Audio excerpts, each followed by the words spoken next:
4 women, 4 bodies, left along the beach. They were all escorts. All disappeared in the night, and all of them ended their lives buried in the cold sand. But what really happened to those unfortunate victims? Who was the one who struck and then vanished like a ghost in the darkness? The answer only began to surface when police continued digging through that stretch of sand. And one by one, they discovered more bodies. 5 victims. 7 victims. Then 11 bodies, scattered along the desolate shoreline. A place that once seemed peaceful suddenly became a graveyard for forgotten souls. And for more than a decade, the killer remained free. Until a leftover slice of pizza appeared. I'm Detective Johnny, the one who revisits mysterious, chilling, and haunting cases. And in today's video, we will step into one of the most horrifying criminal cases in modern America. The case of the Long Island serial killer. Late one night in May 2010, in Long Island, the quiet suburbs east of New York, a desperate sound broke through the darkness. It wasn't the sound of car horns, nor the whisper of ocean winds. It was the trembling voice of a young woman speaking through a phone call for help. 911, what is your emergency? They're trying to kill me. Please, help me. Her words were broken by heavy breathing, hurried footsteps, and then suddenly, silence.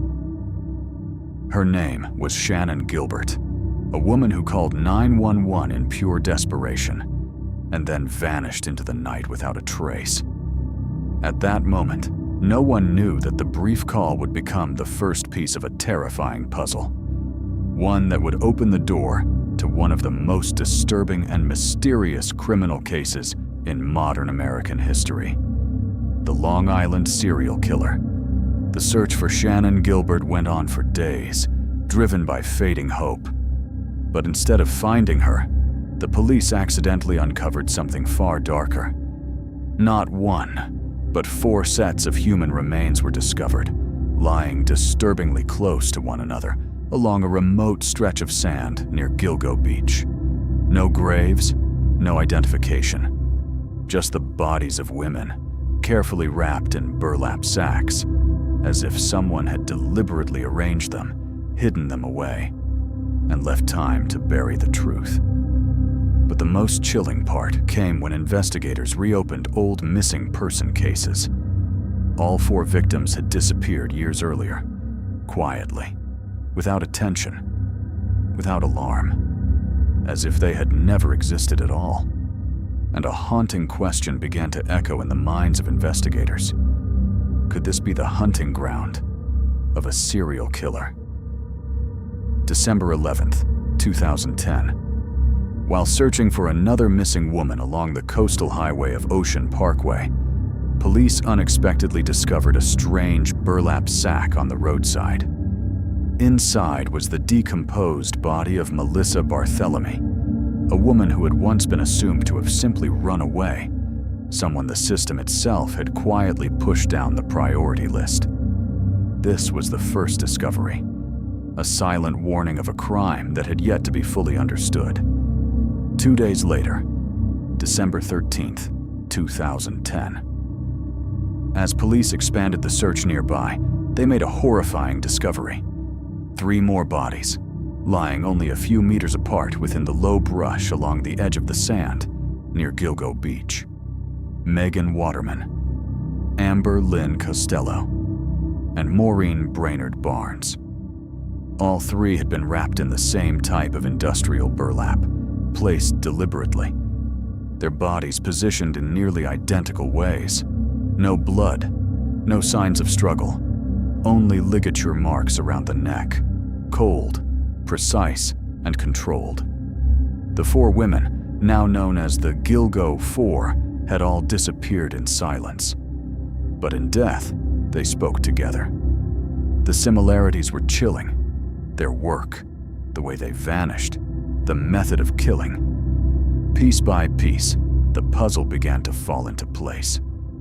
and investigators could no longer deny the truth. A serial killer was hiding in the shadows, and his trail of crimes had only just begun. But the Gilgo 4 case was only the surface. Just days after the 4 bodies were discovered lying near one another, police continued searching the surrounding areas of Gilgo Beach. And then, they began finding scattered remains. An arm, a torso, a skull, and even the body of an infant.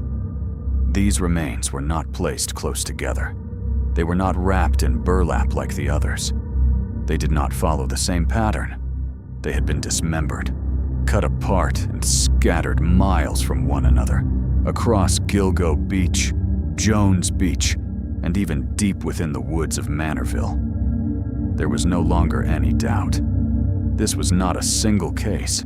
It was no longer just 4 names. It was a human graveyard stretching for miles along the coast.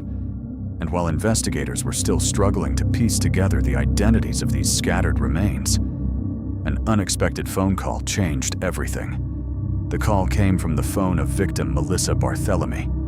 On the other end was a man's voice.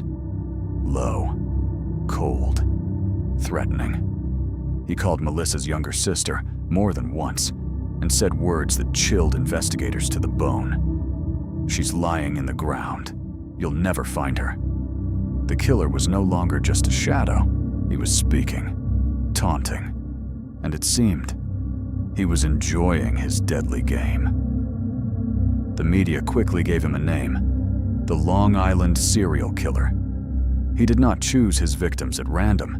He targeted women working as escorts and sex workers, people who were vulnerable, easily overlooked, and whose disappearances often went unreported for far too long. After killing them, he left their bodies along the beaches, desolate stretches of white sand, where, after nightfall, no one passed by.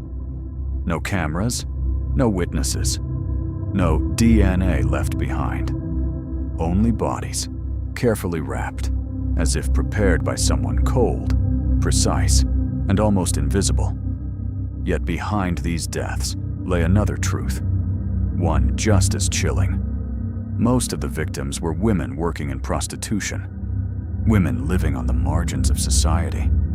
Because of that, the many believed the early warning signs had been ignored, that their disappearances were quietly dismissed as something not unusual. The family of Shannon Gilbert, the woman who made the desperate 911 call, refused to accept that. They repeatedly demanded the case be reopened. They filed complaints. They even hired private investigators. But their efforts were met with delays, refusals, or silence. As the story slowly reached the public, outrage began to grow. People started asking a difficult question. If the victims had been different women, would the police have acted sooner? Shannon and the other women became symbols of the forgotten. People who once cried for help, but no one was listening. 10 years passed. More and more bodies were discovered, yet the police still had no face to hunt.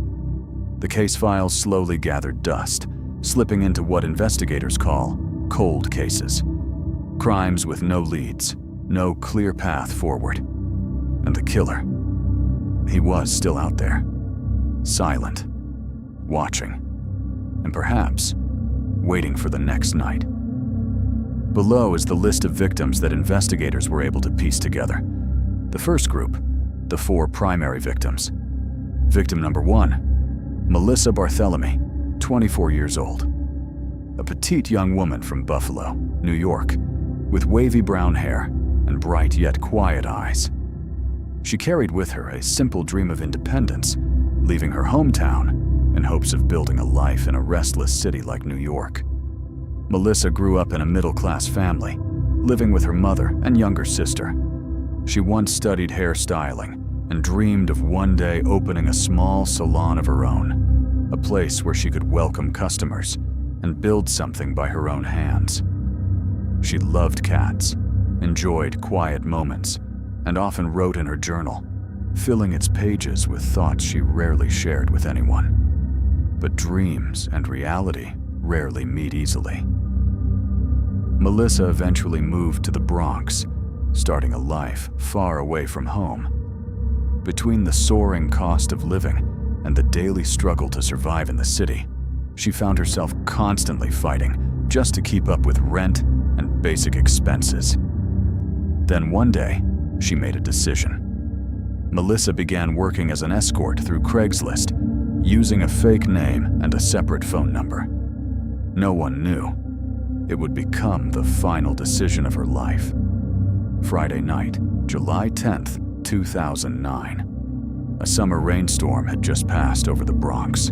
The air was still damp, the streets shining under yellow streetlights that reflected every hurried step of the city. On the 5th floor of an aging apartment building, Melissa Barthelemy was preparing to leave. She wore a pink top and carried a small handbag. Inside was a prepaid phone, the kind she used only for escort work, unconnected to her real identity. Before walking out the door, Melissa called her boyfriend. Her voice sounded calm, even slightly excited. She told him she was about to meet a high-end client who had offered a generous payment. That was the last time anyone ever heard her voice. After that night, Melissa disappeared. No one saw her leave the building. No security cameras. No witnesses. Only a damp summer night and a young woman who never returned home. Rex Heuermann used anonymous email accounts to browse Craigslist, the same site where Melissa had posted her advertisement. He contacted her politely, presenting himself as a wealthy client, willing to pay well. At first, he arranged to meet in a public place, a careful move designed to gain her trust. But that was only the beginning of a carefully constructed trap. Rex Heuermann did not use regular phones. Instead, he relied on burner phones, disposable devices with no identifying information, easily discarded after use. He even moved between different cell towers to create digital trails that were extremely difficult to trace. After killing Melissa, most likely by strangulation, and the method that would later become associated with him, Rex did not discard her phone. He kept it. And then he began a sick game. He called Melissa's younger sister several times. He never revealed his identity. He never shouted. His voice was calm, deep, and chillingly steady, as if he were savoring every word he spoke. "She's dead. Do you want to know what I did to her?" Those calls haunted the Barthelemy family for weeks, not only because Melissa had disappeared, but because the killer was still out there, and he was watching. Rex Heuermann drove to Gilgo Beach in the middle of the night.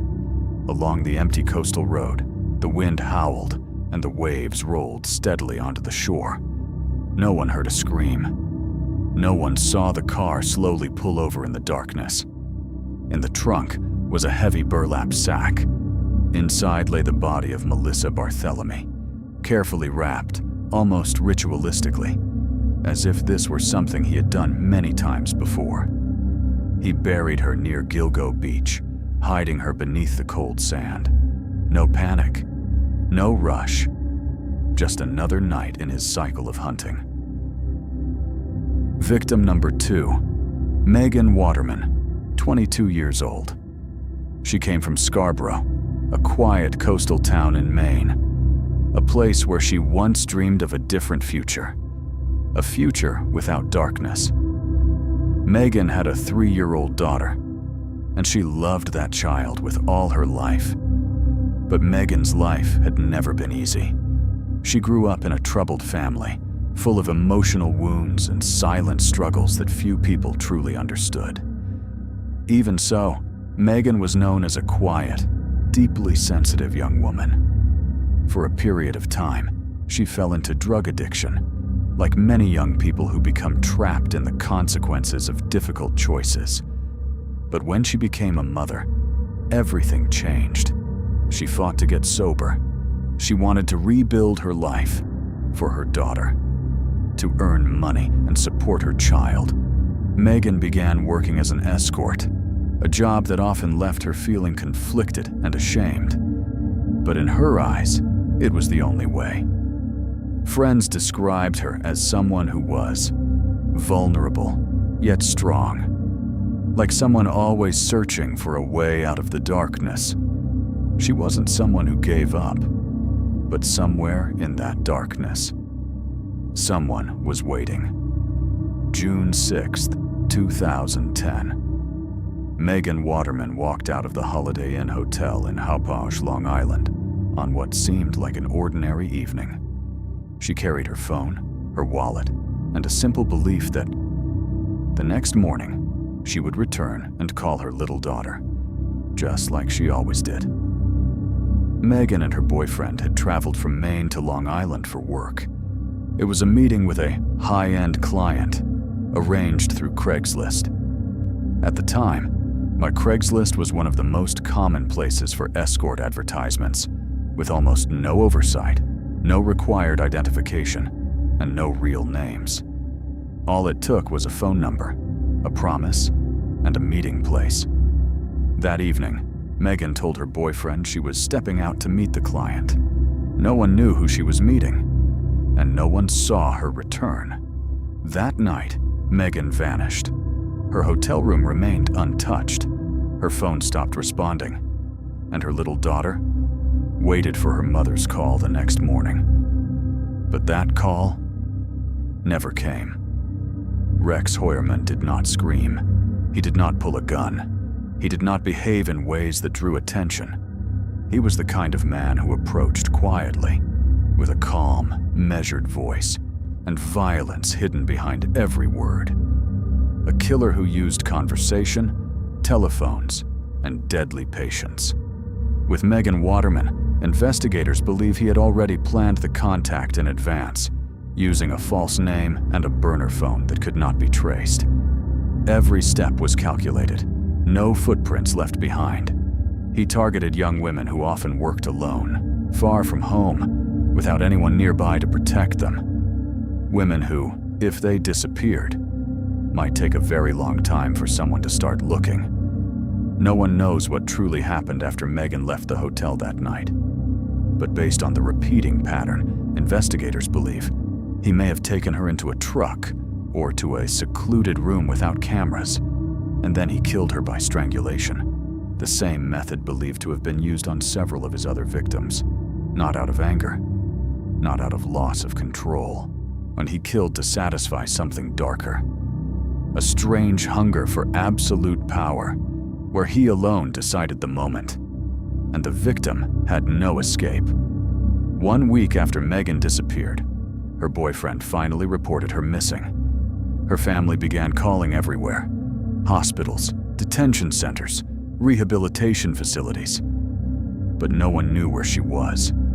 Not a single trace, not a single message. Only silence remained, and a small daughter, still waiting for her mother to come home. Victim number 3, Amber Lynn Costello, 27 years old.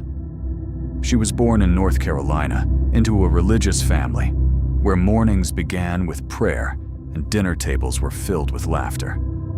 But Amber's life drifted away from that peaceful path very early. Amber had once been a determined young woman. She loved literature, loved writing, and could spend hours lost inside a book. She played the guitar and once dreamed of performing in a small cafe in Nashville. But after her early 20s, darkness slowly crept in. She fell into drug addiction, drifting from state to state, with no place she could truly call home, and no one who stayed long enough to be called a friend. When she arrived in Long Island, Amber worked as a sex worker, not because she wanted to, but because she believed there was no other way left. She tried to get clean many times. Each attempt carried hope, but life kept pulling her back. One of Amber's roommates once said, "She had a good heart. She didn't deserve to die like that." Amber may have stumbled. She may have lost her way. But she wasn't cruel. She wasn't dangerous. She was simply someone who once had dreams. and lost the road back. September 2nd, 2010. Autumn arrived early on Long Island. Sparse leaves fell across the porch roofs. Amber Lynn Costello received a call from what seemed like a wealthy client. He said he would pay cash. No bargaining, no unnecessary questions. The man's voice was calm and steady, but there was something cold beneath it. Something metallic, almost like steel. Amber texted her roommate, "I'll be back in an hour, quick meeting." A simple message, harmless at first glance. She was living in Babylon, a quiet residential neighborhood. Not exactly dangerous, but no longer as safe as it once seemed. Amber had a trick she often used whenever she felt uneasy with a client. She would pretend that her boyfriend had arrived and was angry.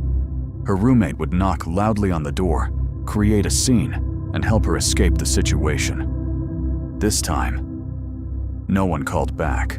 No warning signal came. No escape plan was triggered. The last time Amber was seen, she stepped out of the small house wearing a black leather jacket, her hair quickly tied back. She carried a burner phone, a disposable phone used for work, unregistered and anonymous. She closed the door behind her and disappeared as if she had never existed. That door closed behind her, and it would never open again. The man who made the call that day was none other than Rex Heuermann, a middle-aged man, tall and imposing, neatly dressed, driving a dark-colored Chevy Avalanche, a vehicle large enough to hide a body, if necessary. He had been watching Amber. He knew she worked independently. No agency, no protection, no one standing behind her. And to someone like Rex, that made her the perfect prey. Victim number 4, Maureen Brainerd Barnes, 25 years old. A single mother from Norwich, a small town in Connecticut. She had once been an excellent student, hard-working, determined to escape the cycle of poverty she had been born into. Maureen worked at a hair salon, then later in an office. But the income was never enough to support her 2 children. So one night, after long hours of worry and difficult thoughts, Maureen began posting advertisements on Craigslist, using an alias and renting hotel rooms to meet clients. She wasn't a bad person. She was simply a mother pushed into a corner. One of her close friends once said, Maureen wanted to write books someday. She dreamed of a small house and quiet evenings reading stories to her children. But life never gave her that chance. Maureen was the first woman to disappear in what would later become the Gilgo Beach murder series, and she is believed to be the first victim of Rex Heuermann. July 9th, 2007, Maureen told her mother, "I'm going to New York for 2 days. I'll meet a client and then come home." She kissed her daughter goodbye and carried a small bag with her. Inside were her phone, a small notebook filled with appointment schedules, and the hope that everything would be fine. The last time anyone saw her was at the Super 8 Hotel in Manhattan, a place she often stayed when visiting the city for work. There were no cameras, no witnesses who saw who she left with. Only one fact remained. After that night, Maureen vanished. Her family grew worried. They called her phone. They sent messages. They eventually went to the police station to report her missing. But the response they received from investigators was cold. She's an adult. She has the right to go wherever she wants. No search, no urgency, no pressure. Because in the eyes of the system, Maureen was an escort. Someone who could disappear without anyone truly caring. They didn't search for her because they believed she wasn't worth searching for. Her death likely happened quietly. No screams, no struggle. Just another soul disappearing from the city as if she had never been there. After killing her, he kept her body hidden for more than 3 years, almost as if he were testing the world's reaction. And when no one truly came looking, he realized something terrifying. Everything had gone smoothly, too smoothly, and he could do it again. And again. Related victims whose remains were discovered later. Victim number 5, Jessica Taylor, born in 1983, from Poughkeepsie, New York. She grew up in Brooklyn, a crowded neighborhood where people often learn how to survive before they ever learn how to dream. But Jessica dreamed a lot. Friends said she was funny, kind, and had the rare ability to make people laugh, even in the darkest moments. She once worked as a summer camp assistant for children, and she genuinely loved that job. One relative later said, "Jessica would have made a great mother." Those words would later cut deeper than any knife. Life was not easy for Jessica. She moved to Washington, D.C., then eventually returned to Manhattan. There, she began working as an escort near the Port Authority bus terminal, an area known for its noise, complexity, and countless anonymous encounters. She lived between two worlds, a woman who once loved working with children, and a woman who had to survive using her own body. July 2003, the middle of a sweltering Manhattan summer. Jessica Taylor, 20 years old, was still regularly meeting clients along the streets near Port Authority, where neon lights were never bright enough to push back the darkness hiding in the alleys behind them. It was a time when New York City was still struggling to recover from the shock of the September 11th attacks. Anxiety lingered in the air, and people living on the margins of society were especially vulnerable. Around July 21st or 22nd, 2003, Jessica disappeared. No trace, no phone calls afterward, no messages sent home. 4 days later, on July 26th, in a remote wooded area of Manorville, about 45 miles east of Gilgo Beach, part of a dismembered body was discovered. It lay on a white plastic sheet beside a pile of rotting wood. A tattoo, once a personal symbol, had been slashed apart with a sharp object. It seemed the killer wasn't only trying to hide the victim's identity, he was trying to erase her past. It would take 8 more years before the rest of her remains were found. On March 29th, 2011, additional remains, including her head, hands, and forearms, were discovered scattered along Ocean Parkway near the expanded search area of Gilgo Beach. In the same area, investigators found remains belonging to other victims as well, many of them also dismembered. No one knows exactly what happened between the moment Jessica disappeared and the moment her body was discarded. But one thing became clear. Jessica had encountered a predator who knew how to hide in the shadows, someone who didn't simply kill, but removed every trace as if performing a ritual. There were no security cameras, no witnesses, no messages left behind. But the clues were not in what was seen. They were in what the killer tried to hide. Later analysis of mobile phone data and GPS records showed that Rex was present in Midtown Manhattan at the exact time Jessica disappeared. Right in the area where she typically met clients, near Port Authority. It was not a coincidence. Perhaps at the very moment Jessica believed she was meeting a routine client, she was actually stepping into the trap of a killer who planned every move. Victim number 6, Valerie Mack, a name that had been forgotten for more than 2 decades.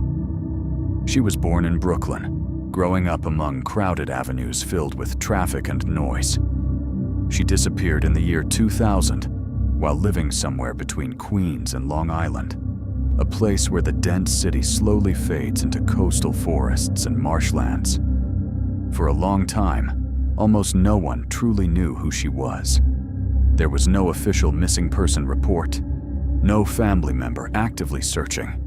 Only scattered traces suggested that Valerie was a young, independent woman who may have worked in the escort world, earning money in busy districts where strangers rarely ask questions, and where someone can disappear without anyone noticing. For years, she had no identity, no grave, no case file bearing her name.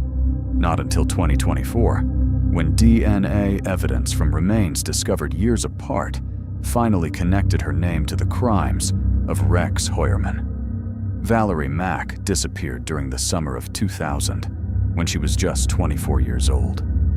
At that time, Long Island was deep into a humid summer season. High temperatures and scattered thunderstorms soaked the coastal forests, making the environment damp and heavy. Conditions like that easily blurred physical evidence, disturbing potential crime scenes and making it difficult for investigators to determine when she had been killed. No one knows the exact day she vanished. No one reported her missing. No one came searching. Then one day, part of a body was found, dismembered, unidentified, without documents or identity. Years later, another fragment was discovered somewhere else. But at the time, investigators never connected the pieces. It wasn't until 2024, with the help of modern DNA technology and historical forensic databases, that those fragments were finally reunited, forming the story of a woman who once lived, laughed, and hoped before becoming another victim of a predator. After killing her, the killer dismembered her body into multiple parts. Some were hidden in the forests of Manorville, beneath branches and decaying leaves. Two others were discovered years later along the shoreline of Gilgo Beach, in the same general area where several other victims were eventually found. These remains shared a disturbing pattern. They were not wrapped in burlap. They were not carefully buried. They were simply left behind. The cuts were clean and deliberate. No chaotic hacking. No signs of panic. The killer worked with control. It seemed he wanted the body to be discovered, but not identified. Some of Valerie Mack's remains, including parts of her head and arms, were found deep within the woods of Manorville. Other remains appeared years later along Gilgo Beach, scattered near Ocean Parkway, or buried in the cold, isolated sand dunes. There were no wrappings, no orderly placement, nothing resembling the pattern used with the Gilgo 4. She was not killed to draw attention. She was dismembered to be forgotten. From the year 2000 until 2024, Valerie Mack existed between two silences. On one side, an unidentified body.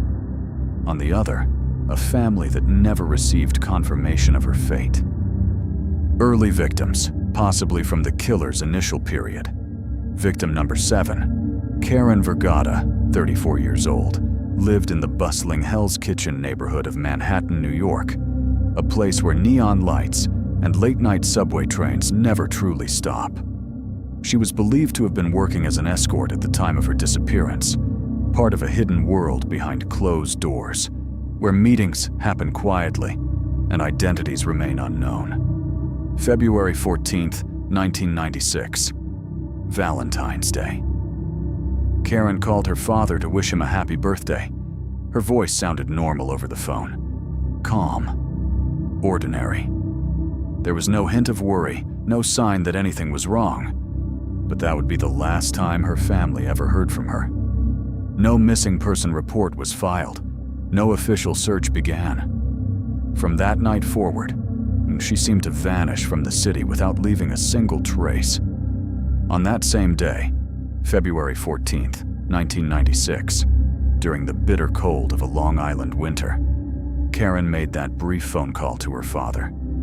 It was simple and ordinary. Just a daughter wishing her father a happy birthday. No complaints, no fear in her voice. But after that moment, she disappeared. No messages followed. No reports were made. Her absence was as quiet as the life she had chosen to live, hidden in the shadows of Manhattan. At the time, Long Island was locked in winter. Ocean winds howled through sand dunes and the isolated coastal forests. That brutal cold combined with the remoteness of the area, created the perfect conditions for a killer to strike and dispose of a body without being noticed. If a body were left there during winter, it could remain hidden for years, until time and technology eventually uncovered the truth. On April 20th, 1996, people walking along the shore of Fire Island discovered a plastic bag washed up by the tide. Inside, they found something horrifying: a pair of severed legs and feet belonging to a woman, crudely wrapped and drifting in the cold water from somewhere unknown. Fire Island is about 30 miles from Gilgo Beach, but with the shifting spring tides, no one could determine exactly how far the remains had traveled, or where they had originally been left. It would take 15 years before another piece of the puzzle appeared. In 2011, during the large-scale search connected to the Gilgo Beach murder investigation, a skull and several teeth belonging to the same victim were discovered in a completely different location: Tobay Beach, very close to the Gilgo Beach area. Forensic experts compared DNA samples from the remains. The results confirmed they all belonged to the same woman. Yet her identity remained unknown. There were no matching missing person records. No relatives came forward to claim her. Investigators gave her a temporary name: Jane Doe No. 7. A cold label often used for victims whose voices have not yet been heard. For nearly 3 decades, that name was all the world knew. Then, the technology of genetic genealogy changed everything. On August 4th, 2023, almost 30 years after her legs washed ashore at Fire Island and her skull lay buried in the cold sands of Tobay Beach, the identity of Jane Doe No. 7 was finally revealed. Using genetic genealogy, the FBI and the Gilgo Beach investigative team traced family DNA lines step by step. The conclusion was clear. The victim was Karen Vergata, the woman who had lived in Manhattan and disappeared around Valentine's Day in 1996. This discovery raised troubling questions. Karen had never been reported missing. No one had searched for her in official records. She had disappeared alone from the world and remained buried in silence for decades. At the time of this identification, Rex Heuermann had not yet been formally charged in Karen's case, but the surrounding details were too similar to dismiss as coincidence. The body had been dismembered. The remains were discarded in coastal areas near Gilgo. The time period matched the early years of activity believed to be connected to the Long Island serial killer, and the crude wrapping of the remains suggested a deliberate and planned act. Because of this, Karen Vergata is widely considered one of the earliest possible victims in the long and disturbing chain of murders tied to Long Island. A place where darkness did more than take lives. It erased identities and left them forgotten until the truth finally returned decades later. Victim number 8. Sandra Costilla. She came from Trinidad and Tobago, a sun-soaked island nation far away in the Caribbean. But fate led Sandra Costilla somewhere very different. The damp, shadowed corners of New York City, where she lived a life without a fixed address, without a home, and without anyone waiting for her. Police once described her as homeless, living a lifestyle similar to prostitution, though no one could say for certain, because no one truly knew who she was. What investigators did know was that Sandra had once been arrested for jumping over a subway turnstile. A small act, done to avoid paying a few coins for the train. Her fingerprints were taken and stored in police records. No one realized then that those fingerprints would one day become the key to identifying her when her body was discovered in the woods, nameless, faceless, and unable to speak for itself. November 20th, 1993. Autumn was fading into winter, and cold winds from the Atlantic swept across Southampton, leaving the forests of North Sea cold, damp, and eerily quiet. two men were out hunting grouse. They had no idea that among the thin brush, where dry leaves still crackled under their boots, they were about to stumble upon a nightmare. The body of a woman. Dirty, torn clothing, hidden poorly behind bushes near a small trail. Part of her clothing still clung to her body, suggesting she had been killed not long before, perhaps during the cold night just before. There was no identification, no witnesses, no signs of a struggle. She did not scream. Or if she did, the forest swallowed the sound. Her name was Sandra. But at that moment, no one knew. Only the fact of death was certain. It would take nearly 3 decades before investigators found answers. In 2024, DNA analysis revealed that biological traces found on Sandra's remains, fibers, strands of hair, and other microscopic evidence, carried the genetic signature of Rex Heuermann. The killer that America had not known for many years was now linked to what appeared to be his earliest known murder. From these details, investigators began to piece together a chilling possibility. He may have been watching Sandra. He knew she was living on the streets, without a permanent address. He knew she had no close family searching for her, and that made her the perfect target. After strangling Sandra to death, the killer dragged her body deeper into North Sea Woods, an isolated forest area in Southampton, a place where fallen leaves covered the ground, and the footsteps of strangers were rarely heard. There was no burlap sack, no careful wrapping like the victims later discovered at Gilgo Beach. But this was not a spontaneous act. It was part of a larger pattern of violence. Choosing a location nearly 60 miles away from Gilgo Beach was not coincidence. Yes, it was strategy. By spreading bodies across distant locations, the killer ensured that investigators would treat the murders as separate, unrelated cases. And for more than 30 years, the strategy worked. No one suspected that Sandra's death might be connected to the Gilgo Beach murders. Her case sat alone in a quiet, fading file, unsolved and nearly forgotten, until the middle of 2024, when a single strand of hair, a fragment of DNA, and the name of a killer pulled everything back together under one identity: Rex Heuermann. Beyond the victims already identified, 4 additional sets of human remains were discovered during the expanded investigation in the Gilgo Beach area. Each of them represents a silent, unresolved piece in a much larger and darker puzzle. An older woman whose identity has still not been confirmed.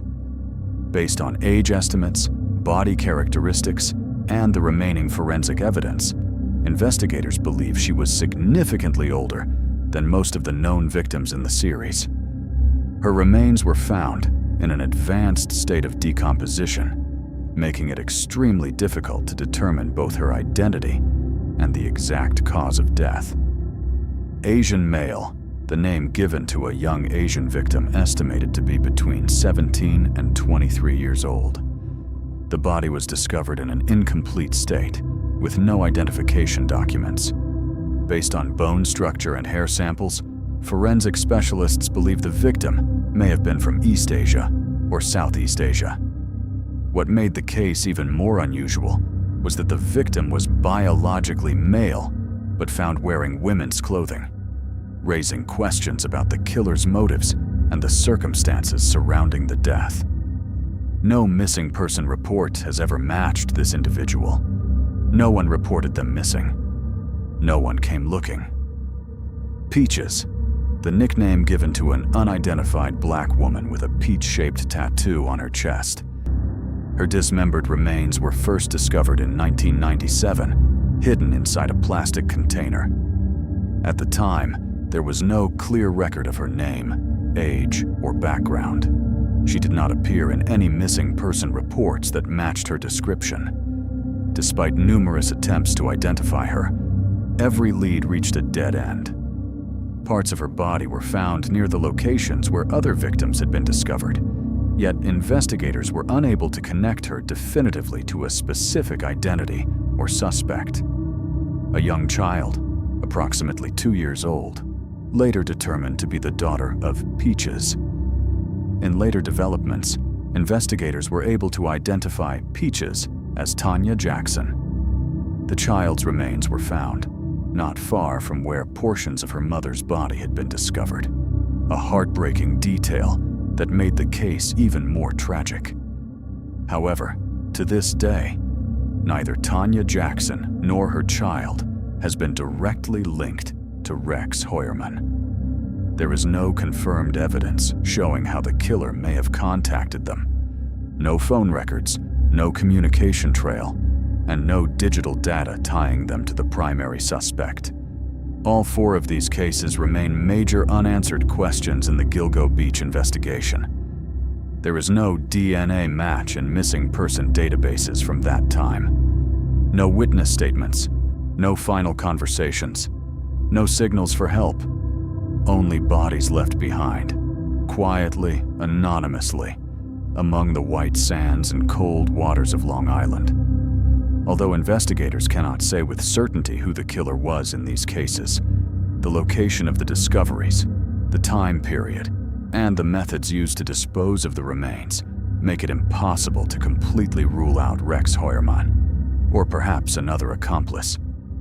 These are the forgotten souls of the Gilgo Beach mystery, still waiting for the day their identities will finally be spoken and justice will be served. 2022. After more than a decade of dead ends, Suffolk County decided to form a special investigative task force with one single mission: reopen the case. This time, they would overlook nothing. They began by retracing every step of the investigation. Cell phone data was tracked around the areas where the victims had disappeared. Investigators combed through the internet search histories of potential suspects, disturbing, obsessive keywords that raised chilling questions. Security cameras were reviewed. License plates were traced. Every recorded movement near Gilgo Beach was re-examined. And then, finally, they obtained a DNA sample from something unexpected: a leftover slice of pizza. The pizza had been discarded by a man who appeared completely ordinary, a name that meant nothing to anyone at the time: Rex Heuermann. When the lab results came back, the entire investigative team held their breath. The DNA matched. After more than a decade of searching, the face of the predator who had hunted in the shadows had finally been revealed. July 2023.